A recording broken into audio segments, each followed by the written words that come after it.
জাতীয় সংসদের হুইপ ও শরীয়তপুর ৩ আসনের সংসদ সদস্য মিয়া নুরুদ্দিন আহমেদ অপু বলেছেন, ইতোমধ্যে জনগণকে দেওয়া ৪টি প্রতিশ্রুতি আমরা বাস্তবায়ন করেছি। মাত্র ১ মাস সময়ের মধ্যে, অর্থাৎ খুব অল্প সময়ের মধ্যেই ৪টি প্রতিশ্রুতি বাস্তবায়ন করা যায়, সেটা দেশের মানুষ চিন্তাও করেনি। আমরা ফ্যামিলি কার্ড, কৃষি কার্ড ও ইমাম মুয়াজ্জিনদের সম্মানী দিয়েছি এবং খাল খনন কর্মসূচিও বাস্তবায়ন করছি। গত সোমবার ১৬ মার্চ বিকেলে মাদারীপুর সদর উপজেলার চরমগুড়িয়া বালুর মাঠ এলাকায় খাল পুনঃখনন কর্মসূচির উদ্বোধন অনুষ্ঠানে প্রধান অতিথির বক্তব্যে তিনি এসব কথা বলেন। মিয়া নুরুদ্দিন আহমেদ অপু বলেন, গত ১৭ বছরে যে জঞ্জাল সৃষ্টি হয়েছে তা একদিনে শেষ করা সম্ভব নয়।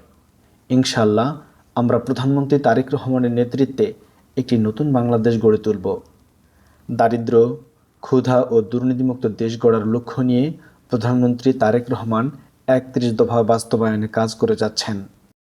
দেশব্যাপী খাল ও জলাধার খনন এবং পুনঃখনন কর্মসূচির অংশ হিসেবে মাদারীপুর জেলা প্রশাসনের আয়োজনে এ কর্মসূচির উদ্বোধন করা হয়। অতি দরিদ্রদের জন্য কর্মসংস্থান কর্মসূচির আওতায় লক্ষ্মীগঞ্জ খেয়াঘাট থেকে চরমুগরিয়া পর্যন্ত প্রায় ৭.৫ কিলোমিটার খাল পুনঃখননের কাজ শুরু হয়েছে।